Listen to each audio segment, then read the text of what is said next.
So I want to do The Adventure of the Blue Carbuncle by Sir Arthur Conan Doyle, who was a doctor and a writer of detective novels and short stories. Sherlock Holmes, I'm sure most of you are familiar with the character of Sherlock Holmes, a detective, an investigator. Many television series have been made, and the latest one is Sherlock. People of your generation are particularly fond of this one, available on Netflix. I'm sure you watch it very often. Now, this is a mystery about a blue carbuncle, and a carbuncle is supposed to be a gem, a precious stone.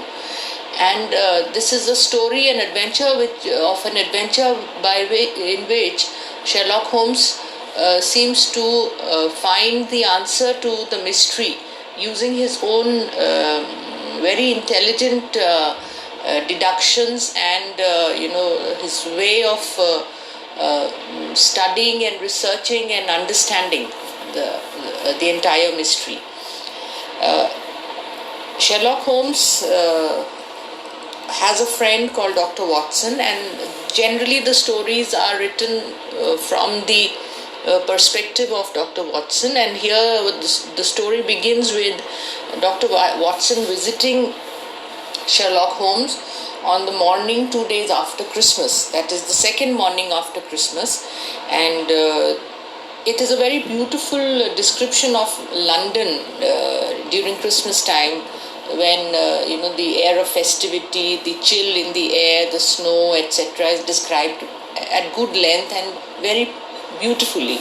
So he says that he finds Sherlock on his couch in his sitting room in his home, which is somewhere in Baker Street, and he finds him sitting there on a couch with there's a felt cap which is hung upon the back of a chair, and there's a pair of forceps and magnifying lens lying on one of the chairs, and there are a few newspapers lying around him, which gives an indication to the fact that Sherlock Holmes has been studying something, has been trying to work on something. He's at work. He's always busy. His mind is always trying to track down something or the other. So Watson, when he finds him in this state, he's curious. Now he finds the hat which is hung upon the back of the chair.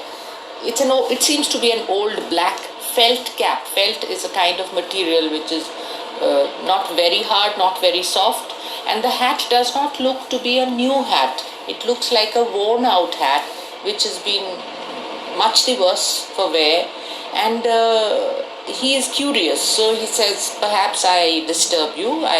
You seem to be engaged in something. He says, no, I'm not disturbed by you. I'm glad to have a friend with whom I can discuss my result. Then he says, when both the friends sit down, there's a nice, warm, cozy feel to this room because there's a crackling fire in the fireside. Now, these are, times in Great Britain, probably describing times in the early 20th century, because Arthur Conan Doyle lived between 1859 and he died in 1930. So it's a time which is well beyond our times, but I think the feeling of cold and chill and Christmas is universal. I'm sure you can identify with that kind of an atmosphere. So when they sit down before the crackling fire, they start discussing it, and Sherlock Holmes says, when Watson seems to say that whenever you are up to some kind of an investigation, it's always something which has some crime element to it. Obviously you're trying to find an answer to some criminal incident which has taken place somewhere. Sherlock says that no, that's not how it is always, because it's not like people are always out to commit crimes and commit evil. It's when so many people are thrown together. It's like a jostling humanity. He calls it those whimsical little incidents which will happen when you have 4 million human beings all jostling against each other within the space of a few square miles. He's almost like condoning any act of criminal intent by saying that this ought to be forgiven, and because it seems to speak of the flaws of mankind. When you live amongst each other, you tend to go wrong. One should not get into the practice of condemning anything that is criminal in intent.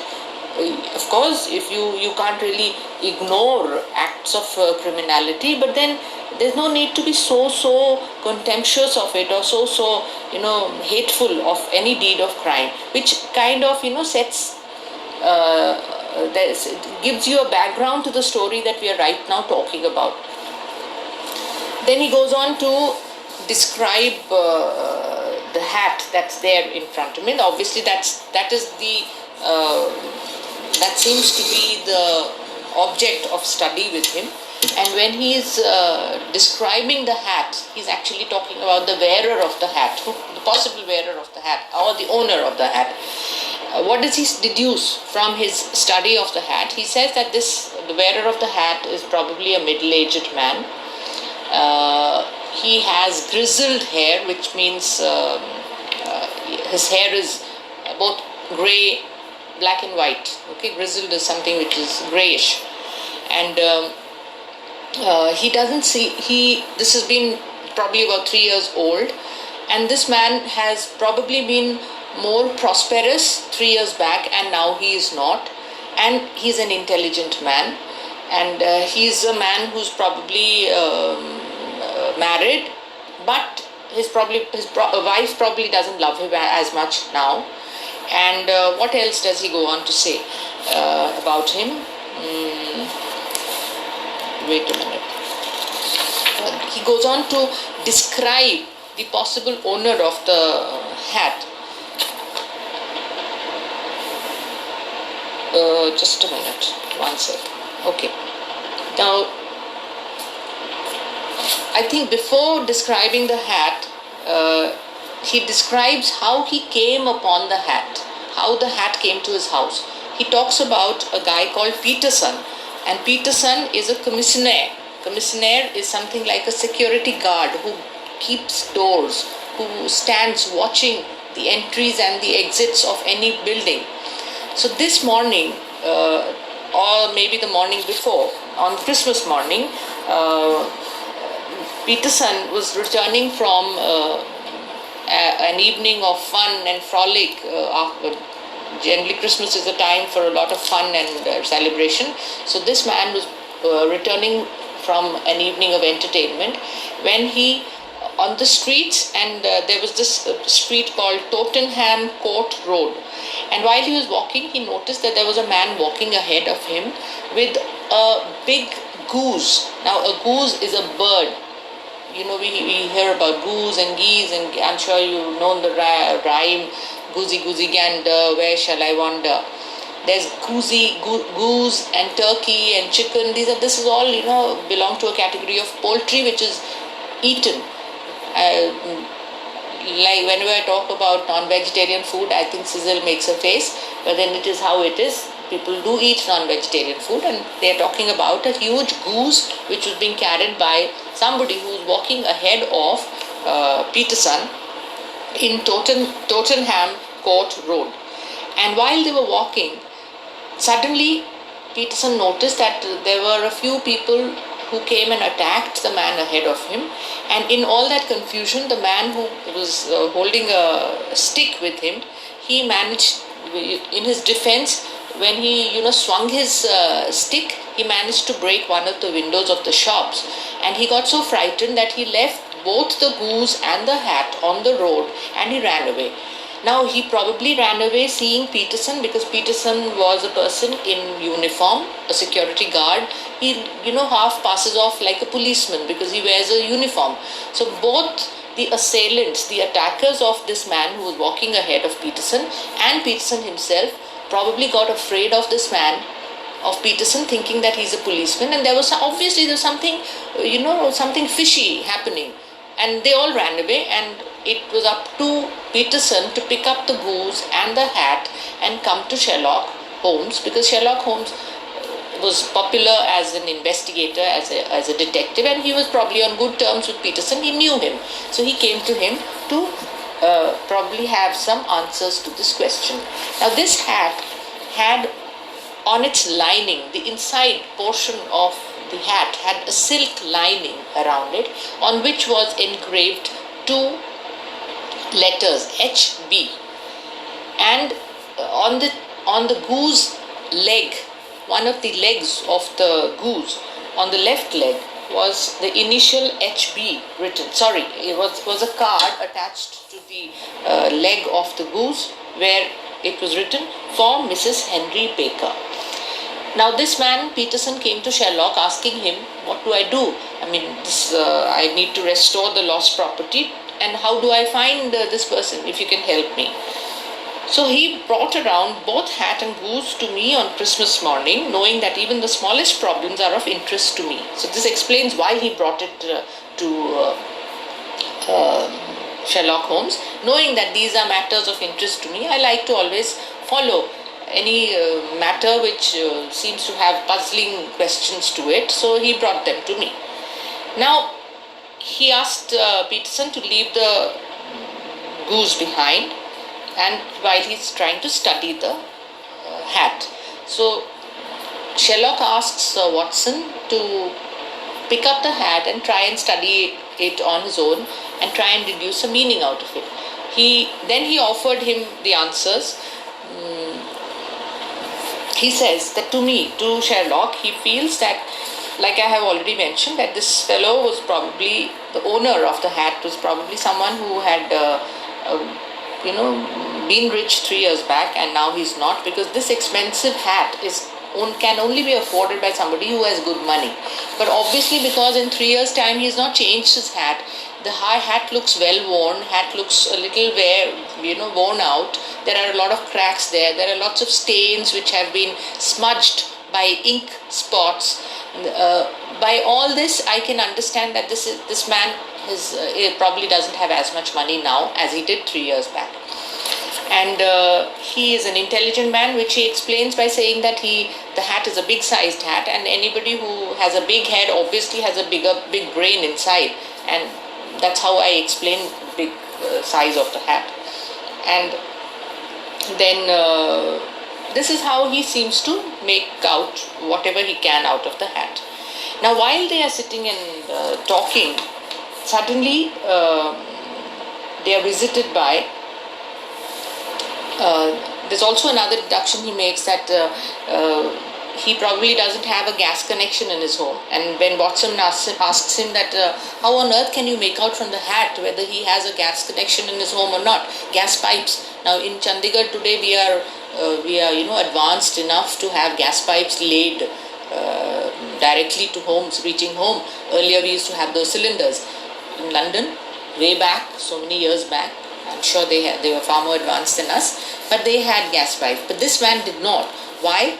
According to Sherlock, he probably did not have gas pipes in his home because there were stains of tallow on the hat, which meant that tallow is a kind of fat which is used in candles. When candles are made, there's tallow fat, animal fat used to make candles. And on the hat, there were marks of tallow, which probably meant sometimes he must have been carrying his hat in one hand and a candle in one hand, and the smudges of the tallow have come upon the hat, which explains that he did not have electricity or gas or whatever, any modern form of lighting in his home. He used candles.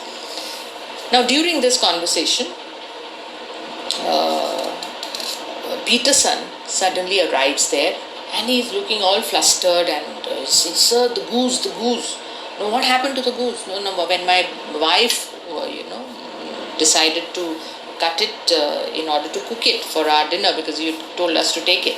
The hat had been left behind because Sherlock Holmes offered to find the owner of the hat, so that's how he was trying to work on the hat.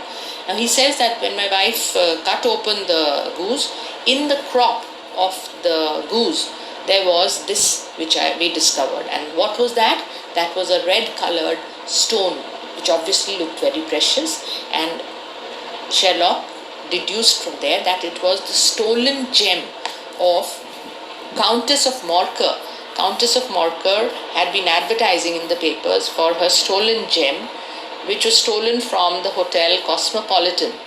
And this had been rifled away, had been stolen away, apparently by a plumber of the hotel, and the chief attendant, something like the chief steward or the chief valet of the hotel, had kind of given his something. He had before the police, he had offered his version that he had seen. He had actually led a plumber to the room of the countess to work on some plumbing that needed to be done. No, he was not a plumber. He was actually he was a plumber. He was a plumber, and he needed to work on one of the grates of the countess's room. And James Ryder had said that I had led him there and I had to go away from there because I was called for some other job. And when I came back, I found that the jewelry box and the shelves and all had been broken into, and the jewelry had been missing. Now I think I'll stop here for a short while. I'll begin again. Yeah, so we've done the first part of the story, that is how Watson finds Sherlock Holmes in his home 2 days after Christmas, trying to find answers to a particular hat which came into his possession through the commissionaire Peterson. The goose had been given away to Peterson because the goose cannot stay beyond a certain stage; it will start spoiling. So he had given it away for his family to eat it 2 days after Christmas, and the hat was the matter of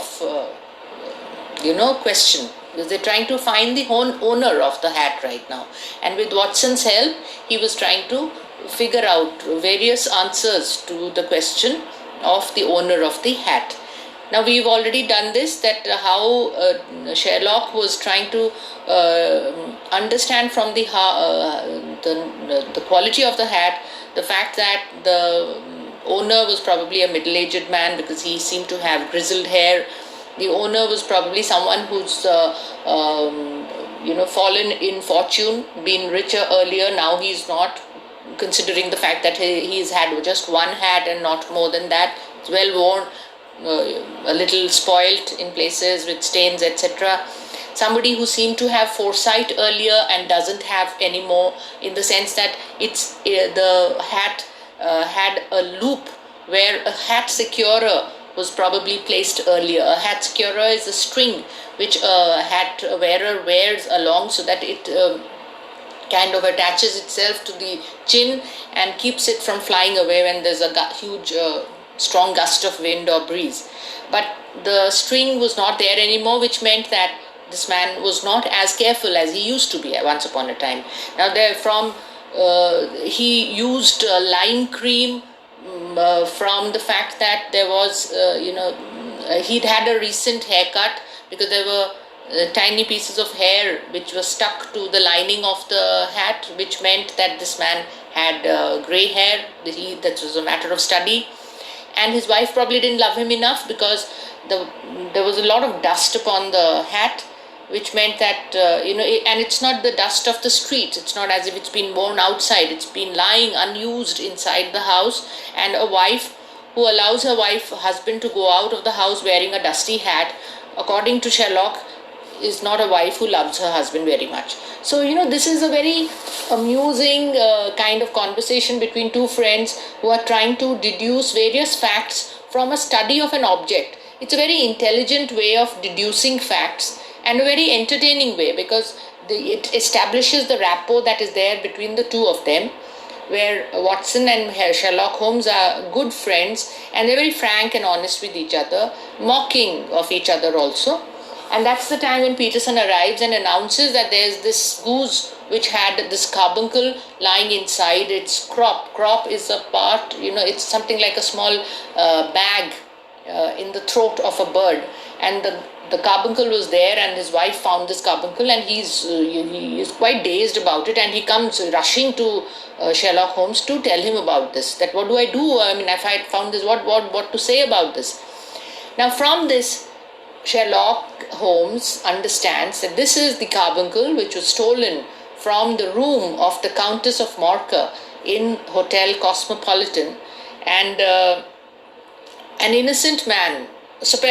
We do not know whether he was innocent or not, but there was this man called John Horner. I think the character's name was John Horner, who had been kind of accused of the theft because he was the plumber who had last worked in the room of the Countess before this theft, because apparently, according to James Ryder, the head attendant, the plumber had been escorted to the room to work on some, grill or grate of the room, and when James Ryder went later to, kind of check on him, he found the man missing, the jewelry missing, and the Countess's room broken into, things like that. So he kind of gave his description to the police, and instantly, because this John Horner had a history of some criminal past, he was instantly arrested, going by his past. So it was easy for the police to deduce that he must be guilty of the crime. But unfortunately, the carbuncle was not found with him, and the Countess was very distraught, very unhappy about it. So advertisements had been placed in the newspapers, which Sherlock had read a few times before this, and he knew that £1,000 was being offered for the carbuncle, and the fact that that £1,000 was probably just about 1/20th of the actual value, a 20th part of the market price of the carbuncle. I mean, if the carbuncle had to be sold in the market, 1,000 would just be about a 20th of the actual price of the carbuncle. Now, when Peterson gets to hear about this, he just falls back, gasping, almost shocked, because without knowing, he has come upon a piece of a gem which he did not know was of such value, and it was so much. He's probably he's completely taken by surprise by what is happening in his life right now. So, what Sherlock decides now is, okay, fine, Peterson, you go back, go home, and you have your goose, which your wife is probably cooking right now, roasting it, and let me put in an advertisement. He sends Peterson to the advertising agency for an advertisement for the finding of the hat, and the advertisement would say, found at the corner of Goodge Street, a goose and a black felt hat. Mr. Henry Baker can have the same by applying at 6:30 this evening as 221 B Baker Street. This is an advertisement for both the goose and the hat, supposedly to find the owner of the hat and the goose. So Peterson is given the job of going and placing this advertisement in the newspaper, placing it in every possible newspaper so that it reaches the person. And even if it doesn't reach the person, at least somebody who knows somebody called Henry Baker would be able to point it out to him, and he can come here. So because he's basically, Sherlock is trying to find, he knows that the carbuncle is precious. He keeps the carbuncle with him and says that he's going to write to the Countess informing her that the carbuncle has been found, and he would in the meantime try to get to the bottom of the mystery. So they place the advertisement, and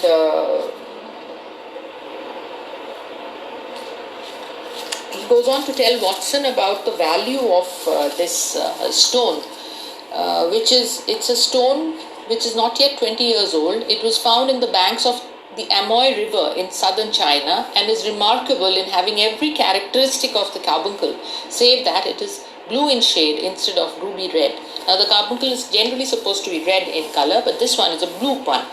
And the fact that this carbuncle is much sought after because of its uniqueness is evident by the fact that there have been so many crimes committed for this carbuncle, because he talks about 2 murders, a vitriol throwing, acid throwing, a suicide, and several robberies brought about for the sake of this 40 grain weight of crystallized charcoal. That means this is what man is capable of when you want to, when you want to possess something of this kind of value, and this is what you get up to in order to possess it.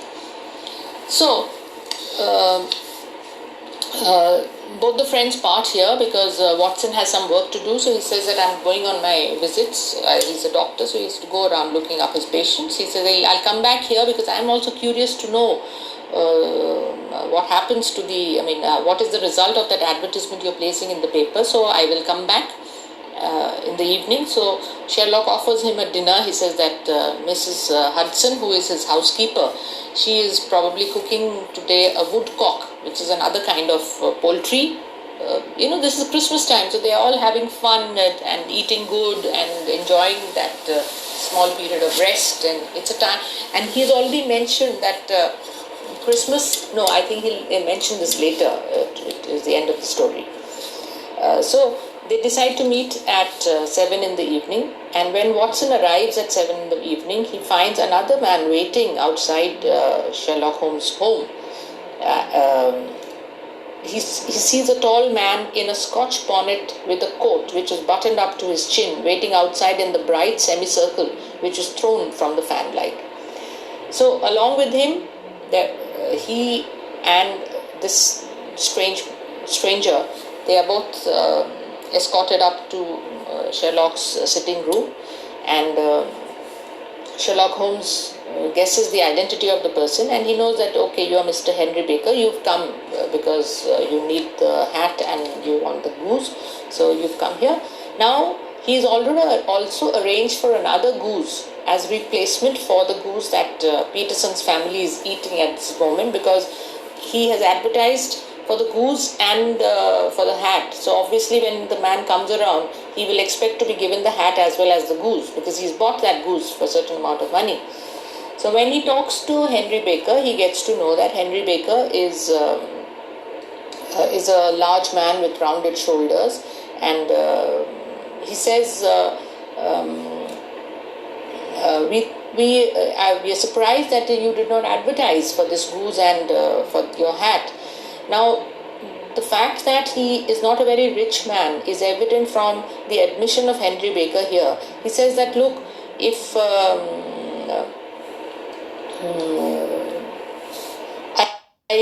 we have retained these things for some days because we expected to see an advertisement from you giving your address. I am at a loss to know now why you did not advertise. Our visitor gave a rather shamefaced laugh, and he said, shillings have not been so plentiful with me as they once were.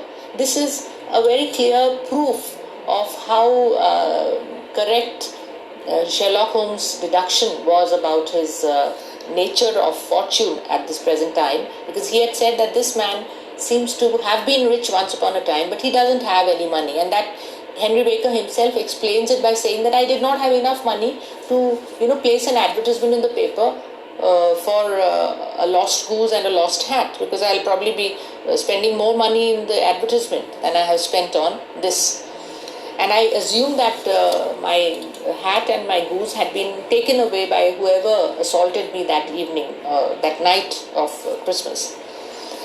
So he said that, look, we have already eaten up your goose. So this man was very, upset to hear that, oh, you've eaten it up. He says, no, but we have this another goose here, and but I would like to know where you got this goose from, because I have a fancy for eating good poultry, good meat.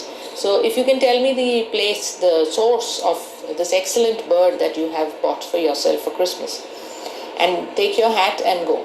So this man tells him that I am a regular at a place called Alpha Inn, and a lot of friends of ours, we get together there, and this year our host of Alpha Inn offered that if each one of us makes a small contribution every week, then at Christmas we will all be given a nice, plump, fleshy, good, juicy goose for our Christmas dinner. So this was our kind of understanding, and we contributed our pennies and we got our Christmas goose from in this manner. So when he takes leave, Henry Baker goes away with his goose and with the hat, and now Watson and Holmes decide to go to Alpha Inn in order to actually find out, because the answer to the mystery of the carbuncle lies in the source of the goose. I mean, where exactly has this goose been bought from? And that will probably be an explanation for the discovery of the carbuncle in the crop of the bird. So they decide to go to Alpha Inn, and when they reach Alpha Inn, the owner is very quick to tell them that I know that I have some of us have been given these geese for Christmas, but I don't own the goose. Now, where did you get the goose from? I got it from, I got about 2 dozen from a salesman in Covent Garden.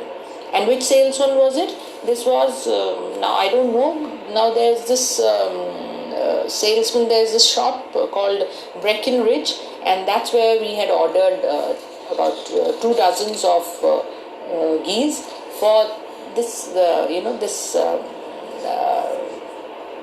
this deal that we had made with our guests. So we got it from them. So now what do Watson and Holmes do? They decide that, okay, fine, we can delay our dinner a little and maybe we can have a late supper tonight, but let's first try to solve this mystery. So they walk across to, dressed very warmly. They're wearing their ulsters and their cravats. These are pieces of clothing. Ulster is supposed to be an overcoat, and a cravat is something like a scarf, which is worn by men to protect their throat in cold weather. So they walk. So they walk around. They walk across Holborn, down Endell Street, and they finally reach Covent Garden Market. And when they reach this shop, which is owned by the man called Breckenridge. And when they go and ask him about the goose that was ordered by Alpha Inn, he gets angry with them. He says that what on earth is this? I mean, when I do business, I am supposed to just provide the product, and after that I'm not obliged to answer questions, so many questions about the product that I've sold. If it is good, it's fine. If it is not, it's fine. I've already sold it. You've already paid money for it. And why are we having so many questions on this goose? So they guess from here that they are not the first persons to be inquiring about the goose to him. So they get an indication of the fact that somebody else has also been asking about the goose that he has sold. Now, Sherlock Holmes is a smart guy. He knows that this is a poultry seller. A typical, he's not, doesn't obviously belong to the most sophisticated part of London. He is rough, rustic, and he only understands money. So he decides to, kind of persuade him to a kind of a wager. A wager is a bet. He says, look, I had a wager with somebody that the goose that you have provided, those 24 geese that you've provided, are country bred. And my opponent has said they are town bred, and I have said they are country bred. He says, no, you've already lost your wager because they are not country bred, they are town bred. He says, no, don't tell me. I am an expert at, knowing poultry. I know I'm a connoisseur of good eating, good style, good stuff. So don't try to fool me. I know better. I know that these geese that you have sold, they have been, bred on a farm in the countryside, and they're obviously not in the town side. He says, fine, I'll prove it to you. If you're talking about a wager, if you're talking about a sovereign is a lot of money. And if you're talking about a sovereign, then I will prove it to you. So he gets his registers out, and in the register is listed the names of his poultry providers, the town providers and the country providers. And in the country providers, the list of the Alpha Inn geese is not listed. It is only in the town list that it is listed, and the owner, the provider of the geese which went to Alpha Inn was under the name of one Mrs. Oakshott of 117 Brixton Road. So to get the answer, Holmes has to pretend that it is only the wager that he's interested in. He can't actually let out the fact that he is onto a mystery of finding something which is worth so much of money, the carbuncle. It just can't tamper with that kind of information. So he has to pretend that, I have lost this bet. So fine, he almost throws that sovereign at him and says, okay, fine, I've lost the bet, it's okay. And he goes out. And Watson and they're walking and talking to each other about whether they should go across to Mrs. Oakshott's place at that time, or should they keep it for the next day. When they hear a bit of commotion again from Breckenridge's shop, where Breckenridge is, standing all akimbo. Akimbo means with his hands on his waist and angry and, shouting at a rat-faced man standing in front of him and whining away about, he said, that goose was mine and so I have the right to know where you sold it. He says, no, I have sold it. I don't want people coming and asking me so many questions about it. You better get lost. He's so angry, so threatening that this other man cannot do anything. Now, Holmes knows the answer to all his problems lies in, getting hold of this rat-faced man who was just now bullied by Breckenridge. So they decide to follow this rat-faced man, catch up with him and accost him and, kind of confront him.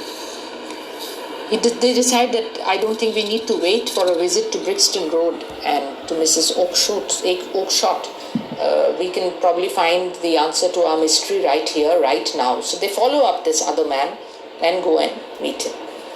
He says when he meets him, he looks like a frightened, he loses color when he's, kind of confronted like this. That means it's obvious that this man is a nervous man. He's constantly in fear of something. He sprang around and I could see in the gaslight that every vestige of color had been driven from his face. Obviously, it's a nervous man. It's a man who's jumping at every instant. So Holmes introduces himself as, I am Sherlock Holmes and it is my business to know what other people don't know. He tells him straight. He says, do you know, you can know nothing about the goose. He says, I know everything about it. You are endeavouring to trace some geese which was sold by Mrs. Oakshott of Brixton Road to a salesman named Breckenridge, by him in turn to Mr. Windigate of the Alpha Inn, and by him to his club, of which Mr. Henry Baker is a member. So he gives him in very precisely, very brief terms, the entire history of this case. So this man is full of gratitude. He knows, oh my God, finally I have found the answer to all my questions. If you know actually the whereabouts of this goose that I'm looking for, I'm so grateful to you. I can hardly explain to you how grateful, how interested I am in this matter. Now Sherlock Holmes tells him that fine.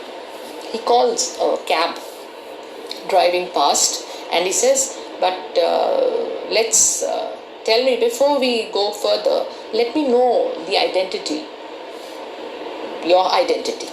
He says, my name is John Robinson, but the way in which he says, Holmes can make out that he's giving a false name, he's giving a fake name. He says that, look, I have decided to talk to you. If you want my help, you need to come clean. I want your full real name. He says, okay, my real name is James Ryder. Now you know who James Ryder is. James Ryder is the man who had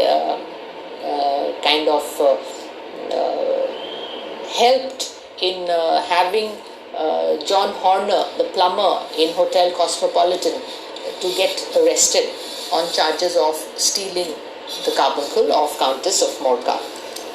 So he says, okay, fine, head attendant, you are the head attendant at the Hotel Cosmopolitan, I know all about you, let's step into the cab and let's reach my home. So it takes them about half an hour to reach the home of Sherlock Holmes again. And in the home, he sits down and he offers him a chair, and he tells him that he actually tells Watson that that please look after this guy, because you give him some brandy, because he looks so nervous. He's not the kind who will commit felony with impunity, which means that he's not a hardened criminal. He's more guilty. He's more nervous than a hardened criminal would be. So he tells James Ryder the fact that he has the carbuncle with him, and the rider confesses everything to Holmes, and Holmes tells him that the game is up, Ryder. Hold that man or you will be into the fire. Give him an arm back into his chair, Watson. He is just not blood enough to go in for felony with impunity. Give him a dash of brandy. So now he looks a little more human. What a shrimp it is, to be sure. Now he has read this James Ryder very well. He knows he is not an expert criminal. He knows that he has tried his hand at criminality, but he's probably not a very good professional at it. He doesn't seem to possess much efficiency in him as far as crime goes. So he asks him to confess, to tell him the entire story. He says, Catherine Cusack, who is the head maid, the waiting maid of Countess of Morcar, told me about this carbuncle, this precious gem in the possession of the Countess, and we worked it out together, and he knew about the history of the plumber, a slight criminal history of the plumber, so it would be easier to get him convicted. So he got him, very strategically placed at the act of theft, and he got him arrested.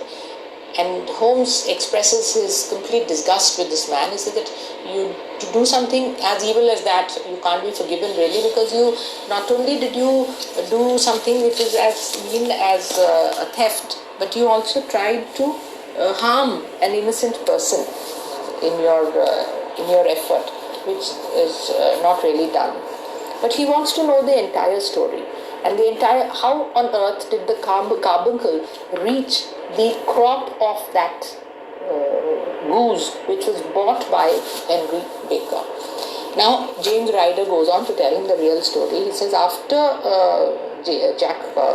John Horner was arrested and taken away, he knew that the gem had not been found in his possession. Ultimately, the suspicion of the police would turn towards him also. So before he was going to be searched, he wanted to put that carbuncle in a safe place. So what did he do? He was very nervous. He wanted to reach somewhere where he could put that in safe custody. Now what did he do? He went to his sister's home, and his sister was Mrs. Oakshott, who did this poultry business, and he decided to go there and take his time to work out things.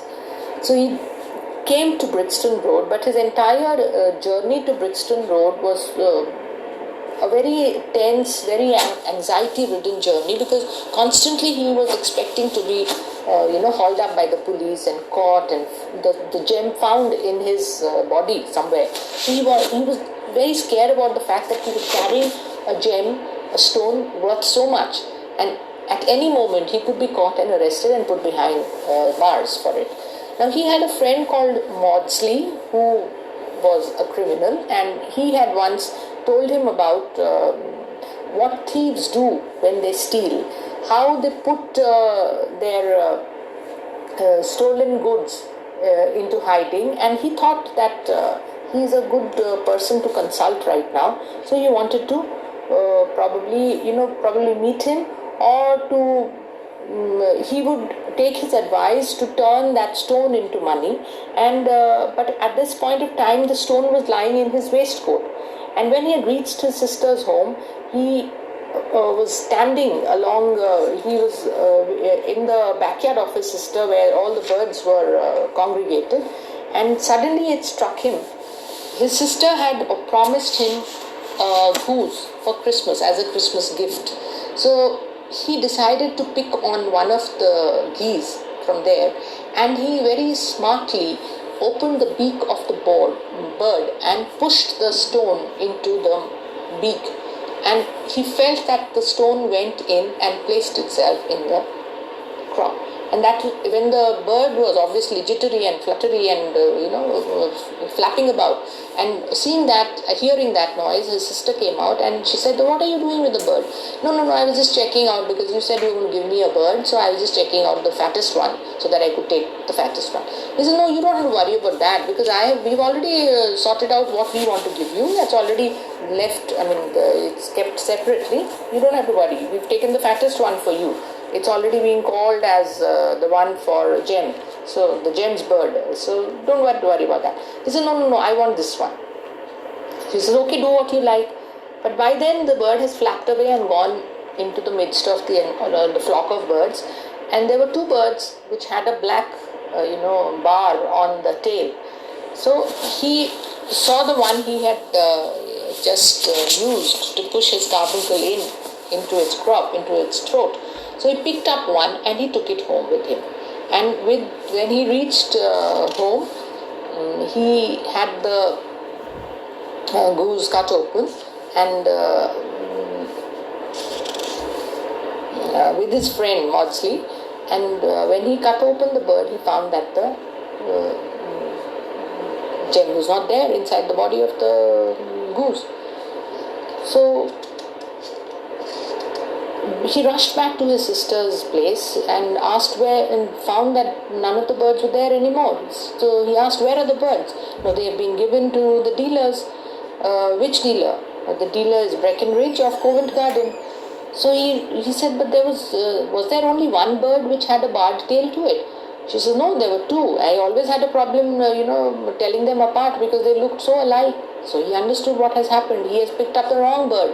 The bird which actually had the carbuncle in its crop had been taken away by the dealers to Breckenridge to be sold to the Alpha Inn people. So he was, now at this point of time, he was completely broken down because he was unhappy. He was wondering now what would his parents say. His sister says she thinks he's going mad, and he says, "I am now going to be a branded thief without ever having touched the wealth for which I sold my character."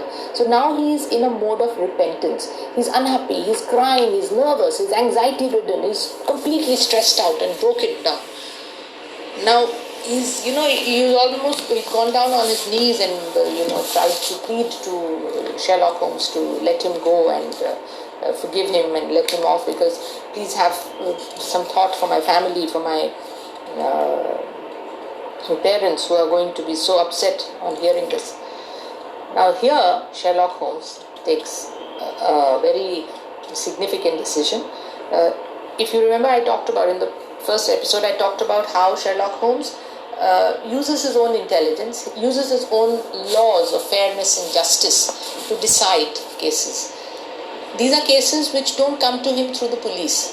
These are cases which he happens to come upon.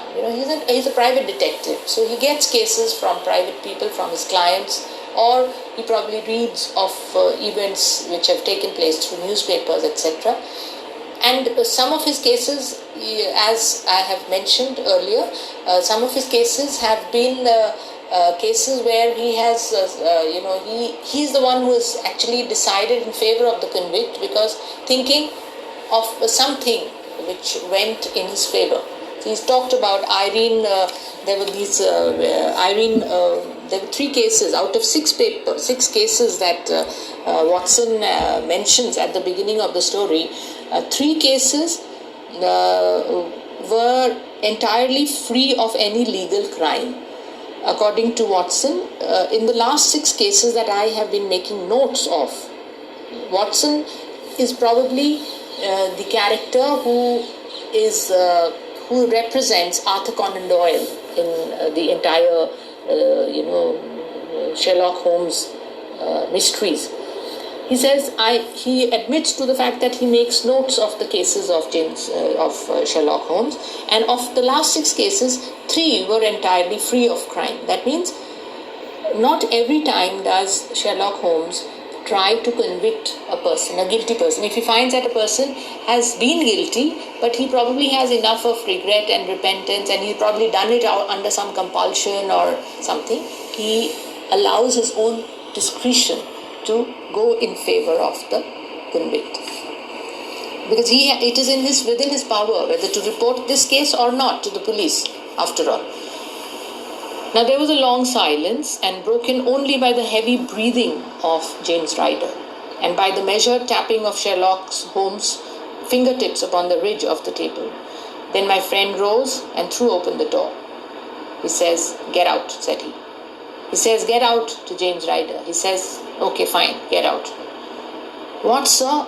Oh, heaven bless you." No more words, "Get out." And no more words were needed.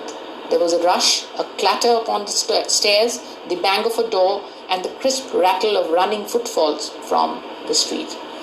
So Holmes understands that this man got tempted by the hope of instant fortune and did what he did. But right now, he did not have the gumption or the guts to carry out his crime, because he's so nervous, he's so afraid of being discovered that he's very nervous, and he's already feeling sad for what he has done, the impact that would be upon his family, the fact that he's going to be branded a thief without having laid his hand on his loot is what is bugging him also. So he's repentant, and that's when Holmes decides to use his discretion and tells him to get out. And why he decides to let him go is because, "I'm not, after all, Watson," he says at the end of the story, "I'm not retained by the police to supply their deficiencies." He says, "It's not as if I have been recruited by the police to fill in the gaps which they have not been able to fill in. If the police have not been able to find the convict or get to the bottom of the mystery, I'm not going to provide them with more matter to kind of elevate themselves in this matter. Here, maybe I'm commuting a felony, I'm going against the law, but it is just possible that I'm saving a soul, and that soul is not only John Horner. This fellow will not go wrong again. This fellow is repentant, he's terribly frightened. If I have him sent to jail today, I'm going to make him a jailbird for life. I'm going to make him a hardened criminal for life. So I'm saving a soul. Besides, it is the season of forgiveness. Christmas is a time for mercy, for forgiveness, for all good, to be loving to your brethren, to the humankind. So it's a time for mercy and forgiveness. So chance that I have come across this kind of an incident, and if I have the goodness to touch the bell, if chance has put this in our way, a singular and a whimsical problem, then the solution is its own reward. And now he tells Watson, if you will press the bell, let us begin another investigation where also a bird will be the chief feature, which means he's talking about the Woodstock, which is supposed to be their dinner for today, and another nice grand dinner they are waiting for, which will be with the help of Mrs. Hudson, the housekeeper of Sherlock Holmes. I hope you've understood. There are a lot of words there, a lot of descriptions which you need to read yourselves to be able to get the hang of. Many words, unusual words like remonstrance, there are words like waddling, and there are, I'll just give you a list of a few words which you can just check out, and I explained a few words while I was speaking, but if you want some more words to be explained, I'm sure I'm available, so please think of it.